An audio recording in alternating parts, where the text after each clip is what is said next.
station covering all of the DMV. This is DC News Now. And now at noon, clearing McPherson Square, where people in this homeless encampment plan to go, and what's next. And later, Loudoun County School Board votes not to release independent report into student sex assaults, why parents are up in arms. And after a little bit of light rainfall early this morning, the sun is back out and the temperatures are rising. Are we still going to hit that 70-degree mark today? And when will the steadier rain start to move in tomorrow? We'll let you know in just a bit.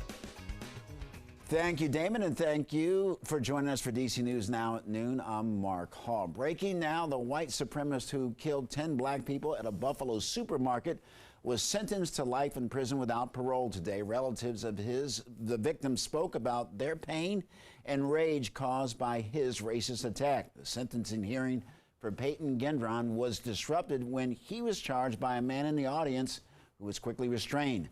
Gendron pleaded guilty to charges including murder and domestic terrorism motivated by hate. This is shameful what is happening today. A homeless encampment cleared out 2 months ahead of schedule, despite local officials urging the National Park Service to delay it. McPherson Square is now blocked off to the public for rehabilitation and maintenance. DC News Now's Lex Juarez was there as some people packed up their belongings while others stood their ground. The people who have been calling McPherson Square home now have to find somewhere else to stay. The people against the clearing and some who have lived here for years say it's a violation of human rights. For the most part, most of the people are packing up and or moved out already. Packing up and moving out, and in a hurry. The encampment clearing was moved up 2 months, originally scheduled for April of this year. I was preparing to leave by April anyway, because I was trying to get back to Lafayette Square Park. But the rights here being violated are more important. Daniel Kingery has lived in the park for almost 3 years. Before that, he stayed in Lafayette Square for 2 years. He says he's not leaving voluntarily and is prepared to be arrested by park police, who he compares to bullies on a school playground. Several of them will tackle me to the ground if they do as usual, put handcuffs on me or wrestle me around to get handcuffs on me, that sort of stuff, and carry me out of the park. Kingery argues that he is not violating anyone else's rights by living in the park and blames the Park Service for letting trash pile up and rats burrow under park grounds. Like most of the others who are living at McPherson Square, he says he'll find another park to live in when it's all said and done. Like most of the other encampment closures, the population will scatter. And advocacy groups say the scattering will set back the work social services has been trying to provide. There are service providers, case managers who have developed relationships with people here in the park. And if folks are forced to move, they may move to an area where their case manager cannot find them. Furthering the cycle of setting up camp in an empty park, only to again be cleared down the road. If the clearing schedule would not have been moved, the Alliance to End Homelessness argues the cycle would have been disrupted. I've seen this in other communities around the country when local governments follow through on their promise to provide housing, that every single person in the encampment ultimately does get moved in. Well, the park will now be closed for a few months while Park Service works to replant grass and handle the rat infestation.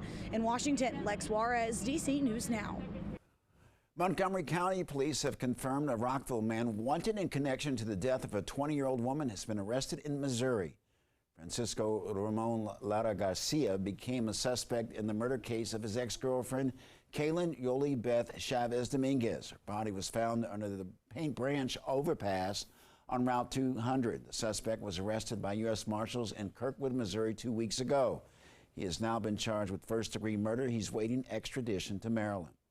And Fairfax Fire and Rescue responded to a fire last night at a restaurant on Backlick Road in Springfield. The building was evacuated when the fire was discovered. The fire was put out about an hour after crews arrived on scene. There are no reported injuries. Investigators are still trying to determine the cause of the blaze. And this morning, parents in Loudoun County are still in the dark about details of an internal report on the district's handling of the recent sexual assault cases. Last night, the school board voted down releasing that report, and it left many parents outraged. Our Tosin Fakile is in Loudoun County with the latest. Things got intense after that meeting on Tuesday night. The motion to waive the client-attorney privilege to release that internal report failed 3-6 during that vote at the Loudoun County Public School meeting. Now, that decision made parents very upset. Some parents didn't hesitate to express their frustration with the school board using words like liar and cover up. Now, parents have been asking the school board for over a year for this internal report. The report looked into how the school district handled 2 sexual assault incidents at 2 different schools. Both assaults were done by the same student in 2021. Now, that report was finalized in January 2022 and is currently under attorney-client privilege, but was ultimately up to the school board to approve the release. Well, on Tuesday night, that did not happen. Some school board members saying being open and transparent is important, but protecting the rights of students is also important. Now, following that decision, parents were outraged, some yelling back at board members and storming out. We have a duty to serve constituents with integrity. And the only way to see that through is to unapologetically and courageously embrace sharing the truth and to release this report. I do believe that transparency is important, and yet in order to protect the identities of minors and ensure we are contributing to the and prolonging the trauma of victims, I will not support the motion to release the report. The vote on Tuesday night became another controversy with the school district. If you remember, last year, the board voted to get rid of the school superintendent after a grand jury report showed the district, quote, failed to prevent a second sexual assault from happening in the school district. It's a developing story we're staying on top of. We'll bring you the latest as soon as we have it. In Loudoun County, I'm Tosin Fakile for DC News Now. Thank you, Tosin. On Monday night, Michigan State students received an email to stay in place and run, hide, or fight after shots were fired on campus, according to the Washington Post. The mass shooting happened at Berkeley Hall, and one Michigan State student knows this fear all too well. Emma Riddle is a college freshman, and when she was in high school, the same thing happened. A student at her high school, Oxford High, opened fire, killing 4 students, wounding 11 others. Now she's trying to move forward like she did in high school to continue to reach for her future she's worked so hard for. Well, it's just one of the newest details in the shooting at Michigan State University. Police have released the names of the 3 students killed. Ariel Anderson, Brian Fraser, and Alexandra Werner were all shot and killed. Police say the gunman died by suicide after going on his shooting rampage. Now investigators are trying to understand his motive. I go to classes. The places that everything happened are the places I find comfort in, and now it's a crime scene. And university officials say that there will be a campus-wide vigil starting tonight at 6. Well, the Michigan State University mass shooting marks the 67th mass shooting in the U.S. in the first 46 days of 2023. A mass shooting is any incident in which 4 people were killed or hurt, not including the gunman. Arlington County Police are investigating a shooting outside of the Arlington General District Court on North Courthouse Road. Now, officials found an adult male on the scene that was suffering from gunshot wounds, and he was reported to a nearby hospital with non-life-threatening injuries, transported to a nearby hospital with non-life-threatening injuries. The investigations into the shooting is ongoing. And President Biden will be in Prince George's County this afternoon, and he will join Maryland Governor Wes Moore in Lanham. The White House says that the president will address economic progress and initiatives going forward. That's happening at 2:30.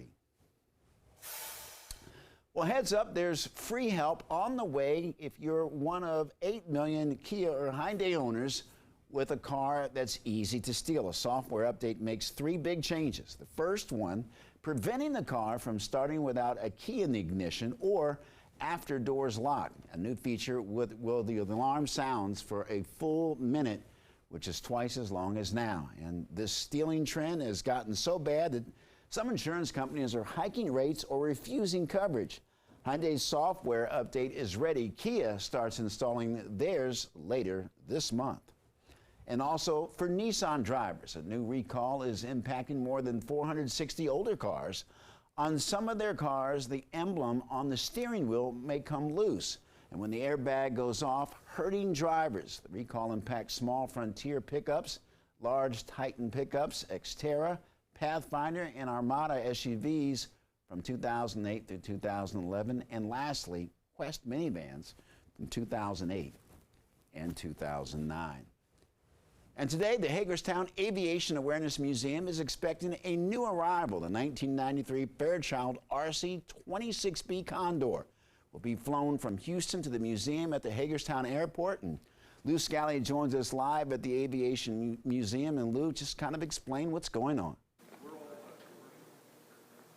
Well, I'll tell you, Mark, it is really an exciting day here. The Hagerstown Aviation Museum has been collecting meticulously aircraft examples over the last 100 years, built right here in Hagerstown. And with me is the president of the museum, the Hagerstown Aviation Museum, our good friend John Seaburn. How many aircraft do we have in the inventory here? Currently, we have 25. All right, and this will make number 26 26, right. All right, and of course we have everything from the original Kreider-Reisner airplanes to the flying boxcars, all of them built here in the Hagerstown area. This one is a little bit different. This was built in Texas, but it was part of a Fairchild group. Right, it was Swearingen designed the airplane, the RC-26B it's called, and Fairchild actually owned that company for a good number of years, and that's how it got the Fairchild name. So it was one of the few Fairchild-named airplanes that we didn't have in the collection yet.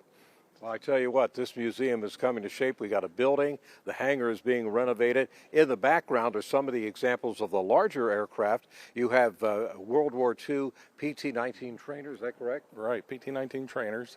They were all built here. Also, when we have events, we offer rides in the open cockpit rides, and they're a lot of fun. And so that's people can check out our website. You know, have our schedule of events on there, and see when we're going to be open to the public next. By the way, for those of you who are not familiar with the Fairchild aircraft that we've been talking about, one that you probably know is the A-10 Warthog, which is known as the Tank Buster. I mean, it really has served the United States well and is still in active duty. Yeah, it's still there.